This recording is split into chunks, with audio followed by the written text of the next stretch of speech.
예, 일주제를 맡은 시행정권 패밀리 헤리티지 본부장 오영표 변호사입니다. 제가 국회에서 세미나를 할 때 사실 국회에 대한 경례할 때는 사실 느낌이 많이 다릅니다. 평소에 관심이 없던 국가가 국회에서 세미나 할 때마다 좀 느낌이 와가지고 좋은 것 같고요. 지금 제가 가족 신탁을 계속 연구하는 이유 중에 가장 큰 이유가 지금 고령 사회의 저출산까지 맞물려 있는 우리나라에서 가장 필요한 법제와 세제 개선이 필요한 게 뭐냐고 하면 가족 신탁 영역이다. 저는 그렇게 생각을 하고 있고 지금 한 8년째 계속 이걸 연구하고 발표하고 하는데 제 개인적인 욕심보다는 제도 개선이 속도가 좀 느리긴 합니다. 그래도 최근에 많이 진일보하고 국회에서도 사실은 이제 가족 신탁을 가지고 논의를 하게 돼서 되게 저는 영광으로 생각을 하고 있고요. 복지형이 왜 붙었느냐? 복지는 사실 국가가 재원을 투여하는 개념인데요. 근데 실제 고령 사회로 넘어가면서부터는 사실 이 고령자 부양하는 젊은 층들이 갈수록 저출산으로 줄어들기 때문에 국가 재원으로는 불가능한 일입니다. 그래서 이 복지형이라고 표현한 거는 결국 자립형 복지. 그러니까 우리가 제도를 만들어주면 국민 스스로가 그걸 준비를 하는 거죠. 나의 노후에 대비해서 노후 자금을 만들어 놓고 신탁에서 안전하게 관리하고 필요할 때 나를 위해 쓰게 하라. 이런 개념인 거거든요. 그래서 이걸 안 해놓으면 결국은 이제 가족들이나 아니면 제3자로부터 재산이 뺏길 버리는 수가 생기는 거죠. 주로 이제 치매 국면에서요. 그래서 그렇기 때문에 결국은 스스로 자립형으로 자기의 어떤 노후나 가족들의 어떤 분쟁 예방을 스스로 준비하라는 측면에서 이제 복지형이라는 표현을 썼고요. 가족 신탁은 가족 사이에 생길 수 있는 여러 가지 문제점들을 신탁 구조로 활용하고 이거는 사실 영국에서는 1000년 이상이 된 거고 미국은 한 200년 좀 넘고 일본이 한 20년 정도 되고 우리나라가 이제 2011년도 신탁법 개정에 도입을 했습니다. 그래서 비교적 짧은 시간인데 그래도 한 10년 지난 것 치고는 생각보다는 많이 활용도가 낮고 있어요. 그래서 국회에 계신 분들이 조금 더 노력을 하시고 학계 노력하셔가지고 더 좀 활성화를 시켜야 되는 내용인 거고요. 그다음에 이제 크게 보면 세 가지 정도 주제로 나눠지는데 왜 가족 신탁이 필요하냐? 이걸 좀 설명을 드리고 가족 신탁에 어떤 유형이 있느냐? 신탁의 유형은 무궁무진합니다. 신탁은 가장 창조적인 재산 관리 도구라고 저는 표현하는데 한데 이제 오늘 복지형 가족 신탁만 좀 설명을 좀 드리고요.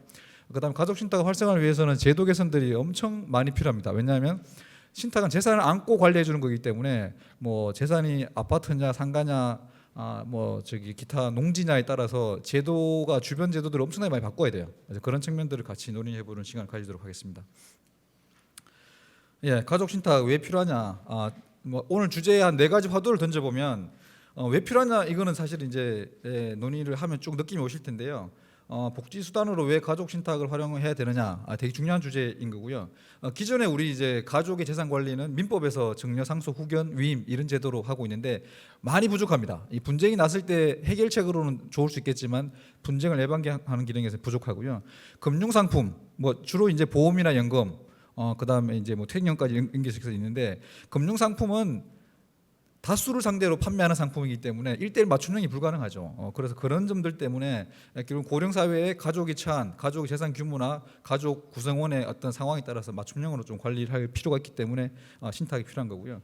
그다음에 이제 가족 위험 관리라고는 사실 많이 못 들어보실 텐데 우리가 회사로 따지면 회사의 리스크 관리 팀이나 정책들이 엄청나게 강화되어 있는 거죠. 근데 우리가 가족으로 돌아와서 보게 되면 여기 계신 분들이 가족이 어떤 위험이 생길지를 아무도 예측 못하고 또 관리도 안 하고 있습니다. 사건이 터지면 그때야 이거 어떻게 하지 이렇게 변호사를 찾는 거죠. 그래서 가족 위험 관리라는 개념은 사실 미국이나 영국은 꽤 오래 전부터 발전을 해왔고 그게 이제 변호사들의 영역, 신탁의 영역으로 이렇게 흡수가 되고 있습니다. 그리고 가족 신탁은 부자만을 위한 것이냐? 사실 이 세미나를 주관하면서 제일 어려웠던 부분 중에 하나가 그거죠. 근데 부자를 위한 제도가 아니다. 부자들은 제가 항상 얘기지만 100억 있는 사람이 20-30억 잃어버려도 사는데 지장이 없죠. 근데 3억, 5억 이렇게 있으신 분들이 재산을 잃어버리면 생존이 불가능하게 되는 그런 구조입니다. 그래서 부자들만 위한 게 전혀 아니다. 그래서 가족 신탁을 저소득층까지 내릴 수 있는 제도 개선이 필요하다는 부분이고요. 그러면 사실 뭐 저는 이제 신탁 회사에 있는데 영리만을 추구하는 거냐? 영리 추구한다고 하면 사실 복지 신탁 영역을 할 이유가 없어요. 오히려 거액자산가들을 찾아가는 거죠. 그런데 영리 추구 이외에 신탁의 어떤 공익적 기능 때문에 저희가 복지 신탁을 많이 좀 활용을 하자라는 측면을 많이 주장을 하고 있고요. 사회적 효익이 뭐냐? 이것도 되게 중요한 부분인데 아까 말씀드린 것처럼 민법상의 부족한 제도를 보완한다. 그리고 자립형 복지 아까 말씀드린 것처럼 국민 스스로가 본인의 고령 사회에 대비해서 노후 자금을 충분히 마련해놓고 보존하는 수단이 필요하다는 거고요. 그다음 자산 실명제 효과. 저는 이게 되게 중요하다고 봐요. 전 세계적으로 신탁에 세제 혜택을 주는 이유가 뭐냐면 신탁을 해놓게 되면 그게 신탁 원장이나 등기부상으로 다 들어가 있기 때문에 재산을 숨길 수가 없어요. 그러면 장기적으로 세수 마련이 되는 거고, 상속이 궁극적으로 수익자가 없으면 국고기속입니다. 그래서 미국에 있는 전문가들은 항상 그 얘기를 하죠. 왜 세제 혜택을 왜 한국은 안 주냐? 이해가 안 된다. 세제 혜택 줘서 세수 확보를 해야 된다. 이렇게 측면을 주장을 하고요. 노노 상속, 저희도 95세 노모가 돌아가셔서 68세 아드님이 상속을 받아요. 그러면 결국 이제 국가적인 측면에서는 보면 젊은 세대로 자산이 내려가야지 경제가 활성화되는데, 노인이 노인의 상속을 받는 그런 구조가 되는 거죠. 이게 되게 좀 문제가 있고, 그래서 일본처럼 좀 뭐 결혼 이슈라든지 양육 이슈 이런 것들 때문에 세제 개선을 통해서라도 이 노노 상속 이슈를 해결해야 된다 이렇게 보고요. 사회적 비용 절감은 결국은 이제 상속 분쟁이나 후금 분쟁이 엄청 많습니다. 이 재벌만의 문제는 아니고요. 실질적으로 들어가 보게 되면 다양한 구조의 이 후견의 상속 분쟁 때문에 가족들이 해체가 되고 하는 그런 문제를 해결하기 위해서도 신탁이 필요하다. 그렇게 지금 말씀을 드리고 싶고요. 예, 가족 신탁이라고 하는 부분은 사실 국내에서 이 용어를 쓰는 사람들이 많지가 않습니다. 근데 영미계에는 패밀리 트러스트라는 게 사실 일반화되어 있는 구조고요. 그래서 제가 좀 정리를 해보면 위탁자 맡기는 사람이 개인이 신탁 중에 가족의 문제점을 예방할 수 있는 증여, 상속, 후견 신탁 정도가 이제 이 가족 신탁 안으로 들어오고요. 밑에 목적에 따라서는 엄청 다양합니다. 뭐 가문의 자산 관리부터 재산 보호라든지 가치 상속을 위한 인센티브, 절세 신탁, 장애인 부양 신탁, 뭐 다양한 신탁들이 다 가능한 거죠. 얘가 예시를 들어놓은 거고요. 그래서 가족 신탁은 개인이 신탁하는 것 중에 가족에 생길 수 있는 다양한 위험 요인들을 미리 예방하고 해소하는 신탁이다. 구조적으로는 증여, 상속, 후견 신탁이 있다. 이렇게 이해하시면 될 것 같고요. 재산 규모별로 어떤 니즈가 있느냐, 이건 사실 뭐 정해진 내용은 아닌데 제가 이제 쭉 상담을 하고 정리를 해보면 결국은 이제 저소득층 같은 경우는 사실 생존 문제가 제일 크죠. 생존을 위한 자금이 필요한 거죠. 잃어버리면 절대 안 되는. 그래서 생존과 재산 보존이 중요한 니즈가 되겠고요. 일반 대중으로 넘어오게 되면 이제 분쟁 예방이나 아니면 상속 계획, 내가 원하는 대로 상속하고 싶다는 계획이 수립이 필요하고요. 뭐 자산가들이야 어차피 절세가 더 플러스 알파가 될 수 있는 구조고 해서 이 자산 규모에 따라서 다양한 니즈가 있고 거기에 맞게끔 정책들이 만들어져야 된다. 특히나 저소득층이나 일반 대중을 위한 신탁 제도 개선이 필요하다라는 부분 보여드리고요. 신탁의 스펙트럼, 결국은 이제 이건 사실 이제 공공 신탁, 국가나 준국가에서 이제 수탁자가 돼서 무상으로 지원하는 신탁이 필요할 시기가 왔습니다. 대표적으로 치매 신탁이 대표적인 거죠. 그리고 이제 가족끼리 신탁하는 민사 신탁, 그리고 이제 신탁 회사가 하는 상사 신탁 이렇게 나눠질 거고요. 장단점을 비교해보면 명확합니다.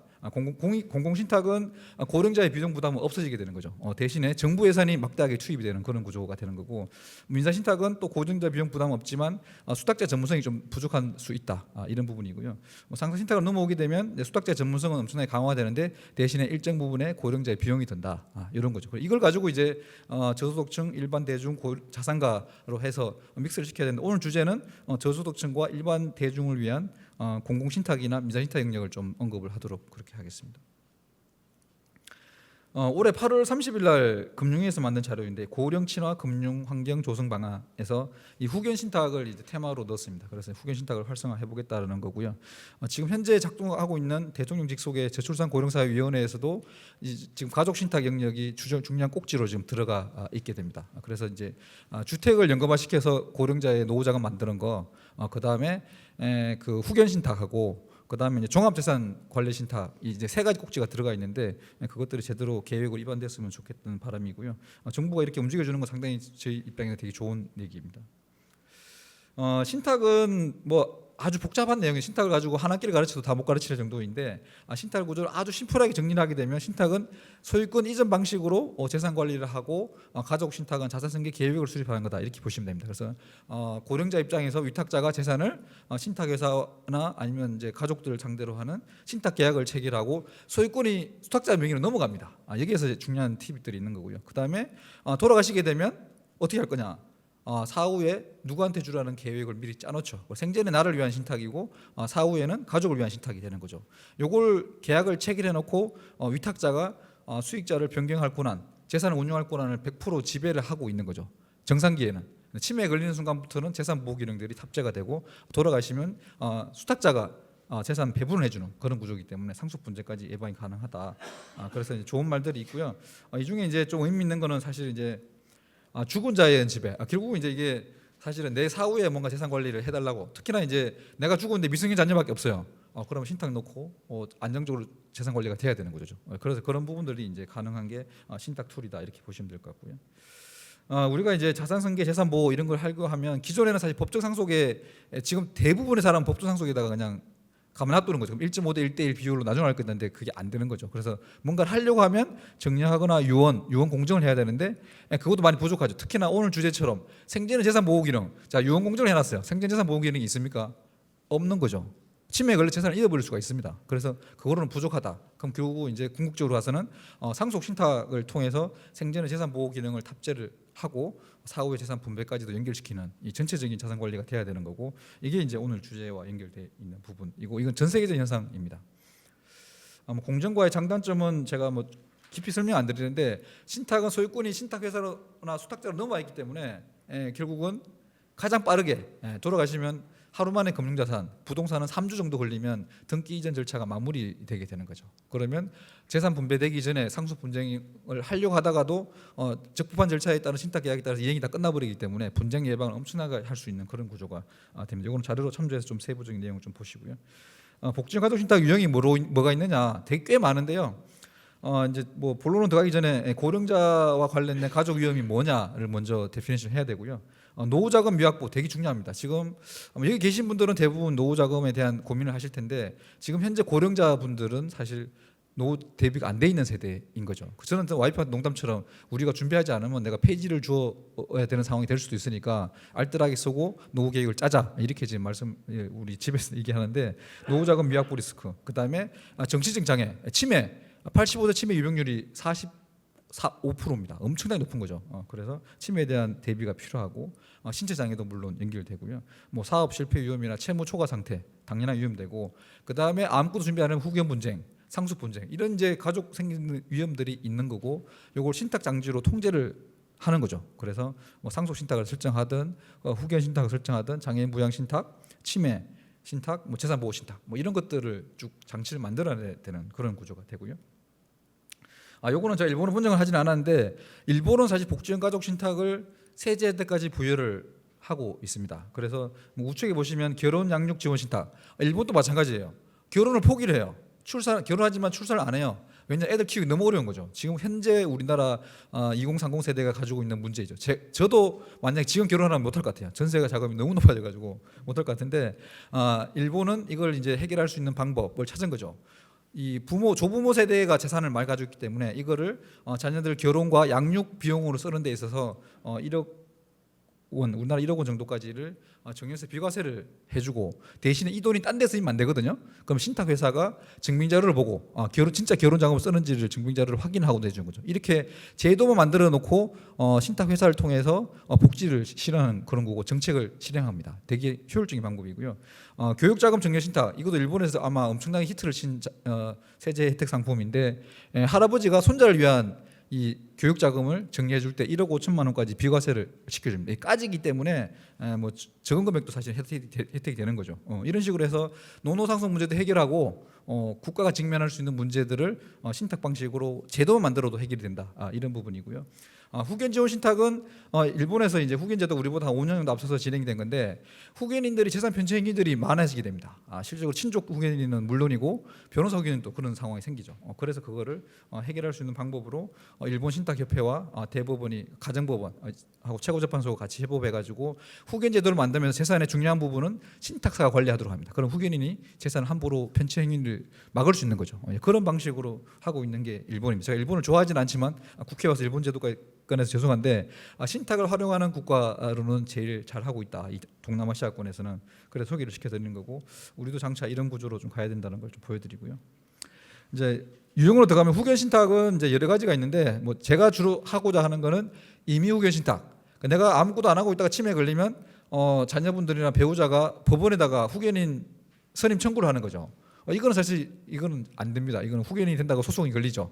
최근에 뭐 한국타이어도 마찬가지고 과거에 뭐 신격호 사례라든지 보면 후견인이 누가 되느냐에 따라서 재산을 통제권 행사하기 때문에 그래서 내가 사무소에 있을 때 미리 후견 계약을 체결하고 재산을 신탁을 맡겨놓게 되면 재산도 보존하고 내가 원하는 후견인으로 지정할 수 있는 그런 아주 훌륭한 제도가 있습니다. 그래서 후견 신탁은 많이 활성화돼야 되고 요거를 상속 신탁까지 결합시키면 이제 임의 후견 상속 신탁이 되는데 되게 좋은 제도 구조라고 보시면 될 것 같습니다.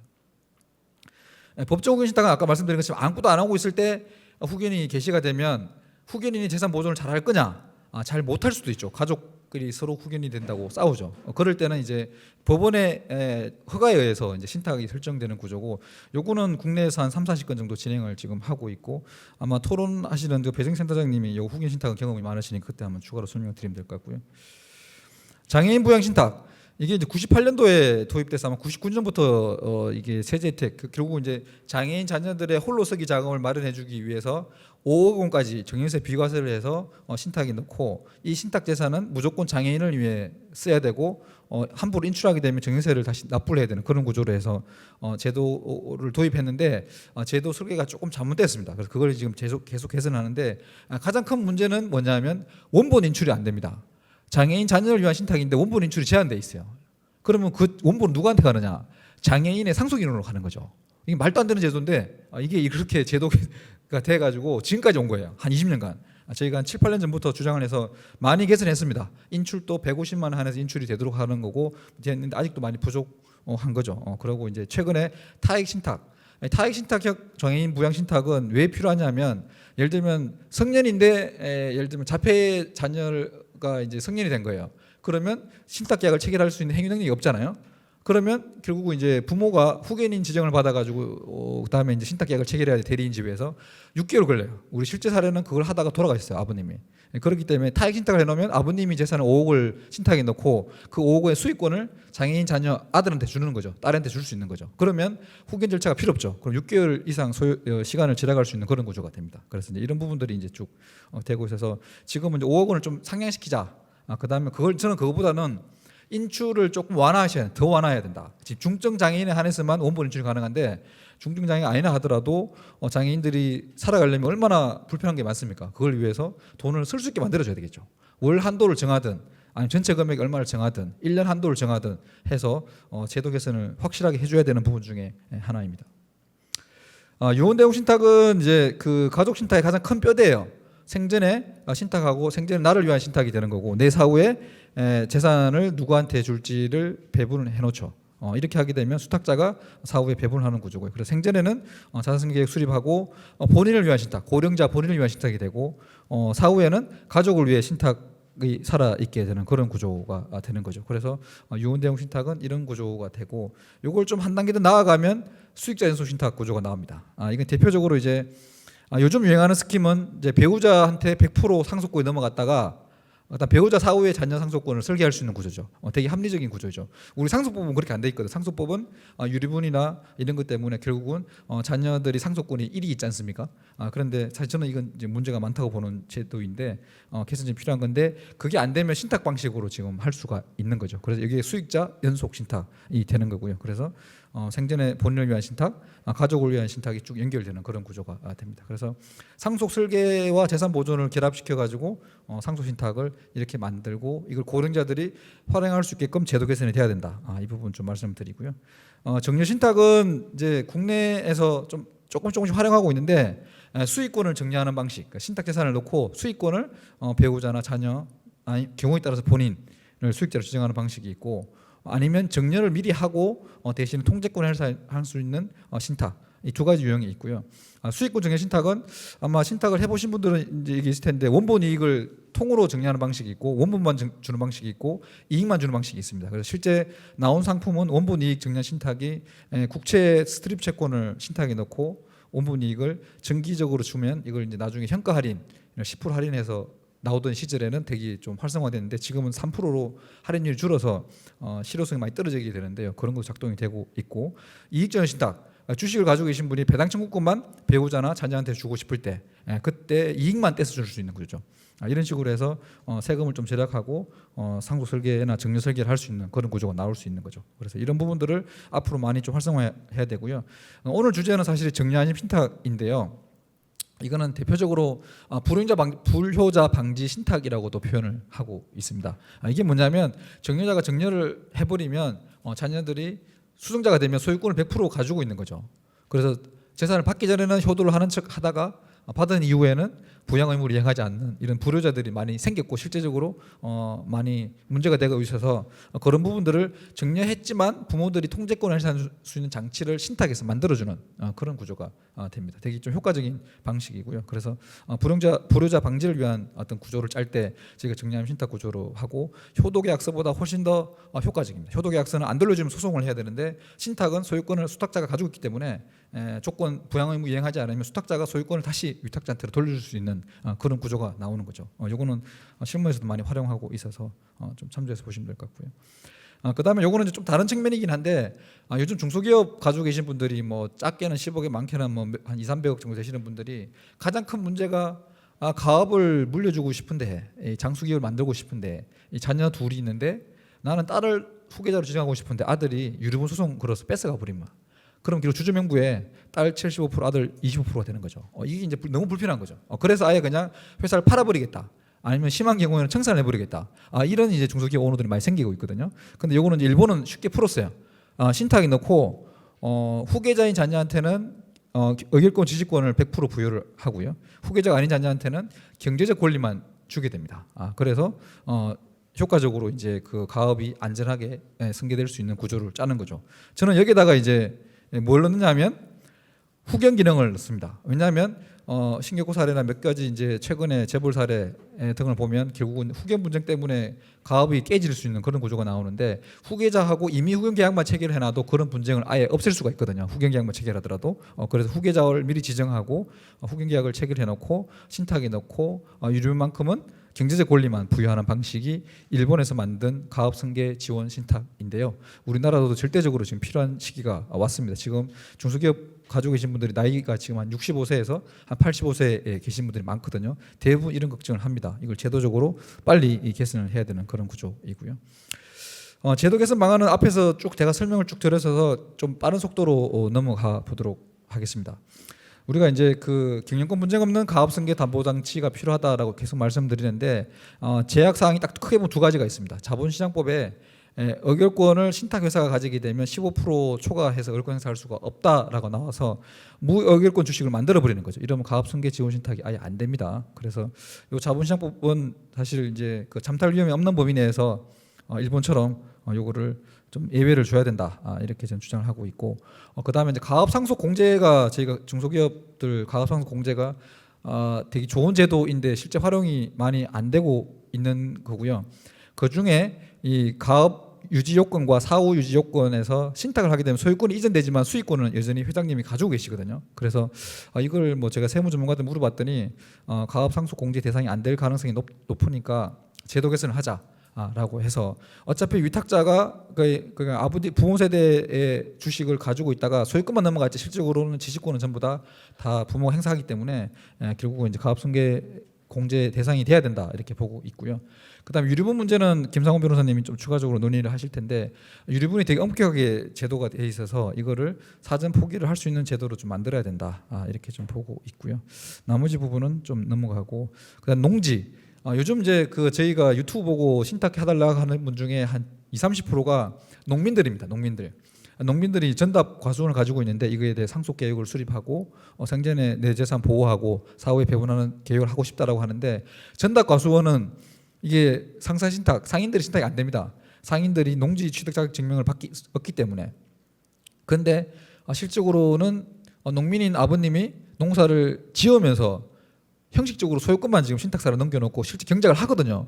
그럼 결국은 자경농 경제 유전 원칙에 위배되지 않습니다. 그래서 이 농지법을 좀 바꿔서라도 그게 제도 담탈 이용이 없기 때문에 좀 활용하셔야 되는 부분들이고 재건축, 재개발, 임대차 보호 이런 것들이 쭉 연결되어 있는데 이런 부분들은 좀 자료로 좀 대체를 좀 하고 있으면 좋겠고요.